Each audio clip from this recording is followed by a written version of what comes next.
Now, in condemning this, there's a particular issue you brought to the fore, which is there was a pre-existing case against having a candidate without going through the Congress, which the party should be in the know, which they disregarded. And of course, they now talked about the issue or other issue, but that particular one has become a critical part of the conversation. Yeah. Senator Sani was a former lawmaker. Is he not supposed to have taken note of this, or what do you think is having democracy in a coffin, like you said in the matter? Well, I don't know. Indeed, it's the judgments we get these days. Some of them, I don't know if it is justice or judgment. That is where there's a conversation going on. Are we getting justice or are we getting judgment? Judged. Yes. The sad thing, I can understand the sentiment. Those who took that matter to the court of to the election tribunal, petition tribunal, and to the appeal court, are not saying that they won the election. They are saying that this person is not qualified to contest the election. I think from that mindset that Senator Sani is speaking.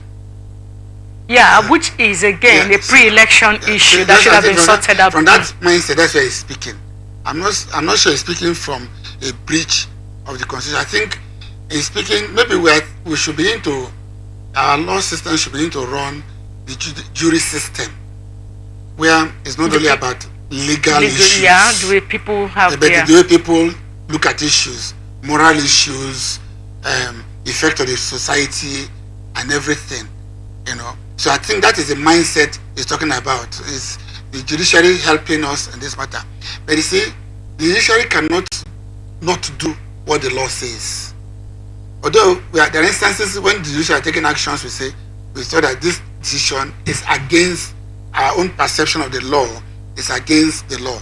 I remember Lisa Obakuba, former NBA president, saying sometime that in those days, when you go to court, you make a presentation, and your opponent lawyer makes a presentation, and realistically within you, you can easily deduce where the judgment will likely go to. They say these days is not possible, because no matter how brilliant their argument is, you'll be surprised with the outcome. I think that is a matter. But in this Plateau State issue, I think that it's unfortunate that the people that took these people to court are PDP people. I know Bitrus Kaze was a colleague of mine when we were in the house. And it's unfortunately for the Plateau State governor, as it is for now, they will sack, but it's still done until maybe the Supreme Court decides on which way to go to. Because I don't want to say which way to go to. I don't know their mind. I'm not a judge. I'm not one of them. But it's a dogged fighter. And when he begins to fight on something which he thinks is right, he begins to fight for it, he goes to the end. And if he's fighting against something he thinks is wrong, he also goes to the end of it. So that is the predicament of the Plateau State matter. Because the people who went to court, they say, oh, we won and this happened and those were not counted. No, they are not saying so. They say, to begin with, this man, he might have won, and the people might have voted for him from what you could see, that this man from the beginning is not qualified to run for the election based on the requirements of the election, not as a person or things like that. So that is the sad part of it.